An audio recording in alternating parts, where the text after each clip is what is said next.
8 दिन हला धारणा रे बसिछु केही भी आम कथा सुनु नाहंते। चाकरी थिला बेले सही दरमारे परिवार चलाउथिलु किंतु एबे टंका नाही कही चाकरी रु काढी दैछन्ते। तबे जदि 10 दिन भितरे प्रशासन आम दाबी सुनिबा पई प्रस्तुत न हुअंती तबे आगकू राजरास्ता को ओल्हेबाकू बाध्य होबु बोली कहिसन्ती चाकरी रु बाद दिया जायतिबा फार्मासिस्ट कर्मचारी माने। सूचना थाउ कि आज को 8 दिन हेब नवरंगपुर जिलापाल कार्यालय सम्मुख में एही कर्मचारी माने धारणा रे बसिसन्ते। पुनः नियुक्ति करा जाऊ बोली दाबी करी एही धारणा दिया जायछि। 8 दिन बीती जाइतिले मध्य प्रशासन आलोचना पई मध्य न आसीबा दुखर विषय बोली कहिसन्ती धारणा रे बसिथिबा कर्मचारी। वर्षे तळे नियुक्ति दिया गला एवं टंका नाही कही एबे काढी दबा केते जोर युक्तियुक्त बोली प्रश्न करिसन्ती आंदोलनरत कर्मचारी माने। हमने आउटसोर्सिंग रो सब पैरामेडिकल स्टाफ आउ एलटी लैब टेक्नीशियन आउ नर्सिंग ऑफिसर्स आउ फार्मेसी ऑफिसर्स गुड़ा दीर्घ 20 डेज हेलाणी आमने एठी धारणा रे बसिलुनी 10 दिन हेलाणी आ 10 दिन प्राय आमे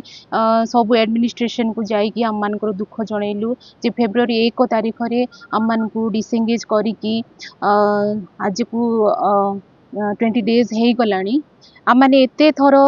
जाइकी से आमर दुख जणैलु सबु कथा कहला परे मध्य केही मध्य किछि स्टेप नौ नाहंती आउ आमने धारणार आज 8म दिन आउ 10 दिन परे आमने किछि गोटे बड़ स्टेप नबु आमे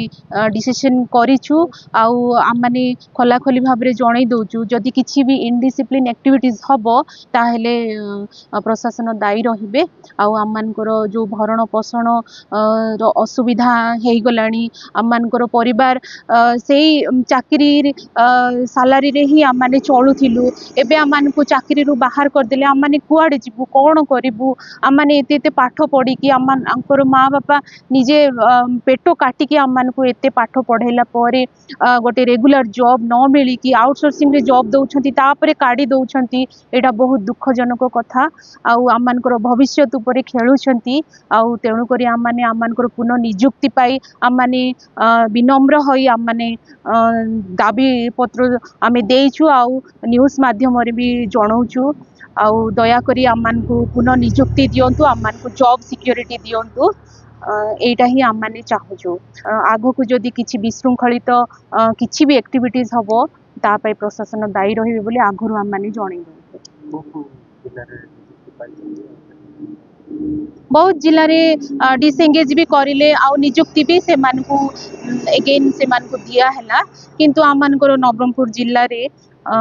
डिसएंगेज कला परे पुनः नियुक्ति पाई बारंबार जणैबा सत्वे मध्य किछि मध्य गोटे भी स्टेप नै नाहंती। विभिन्न जो माने कि एमपी एमएलए आउ किछि लोकन को आमे जणैछु से माने आश्वासन देइछंती किंतु किछि पदक्षेप एबे पर्यंत निया ही नै। आमाने आशा करूछु आम मान को पाई पदक्षेप नेबे आ आम मान को पाई आशाजनक किछि गोटे करिवे बोली आमाने आशा करिछु आ अति शीघ्र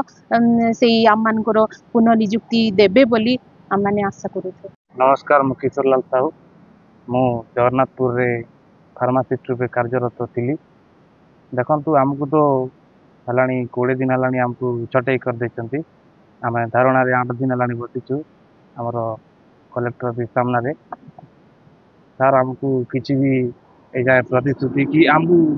देखा भी करना कि हमको कौन प्रतिश्रुति भी देना आम अलग अलग डिस्ट्रिक्ट रे भी आमर आउटसोर्सिंग पैरामेडिक अच्छा जमती कि कोरापुट रे अच्छी तापरे सब डिस्ट्रिक्ट अच्छी हेले तांकू भी मासे 15 दिन भितर डिसएंगेज सब जगह प्राय जगह रीएनगेज भी हो तापरे आमर भानीपाटना रे वर्तमान डिसएंगेज होकरी गोटे 7 दिन होता 3 दिन भितर रीएनगेज भी करचंती हेले आमे ठीक 20 दिन हलाणी हमको छटई करी 8 दिन हलाणी सामना रे प्रशासन सामना रे बसिचु हमको माने अणदेखा कौन पाई एते अणदेखा कौन पाई करूचंती सेटा मोर प्रश्न। नवरंगपुर करे सुपा सिंह रिपोर्ट लिव लाइव पड़िया।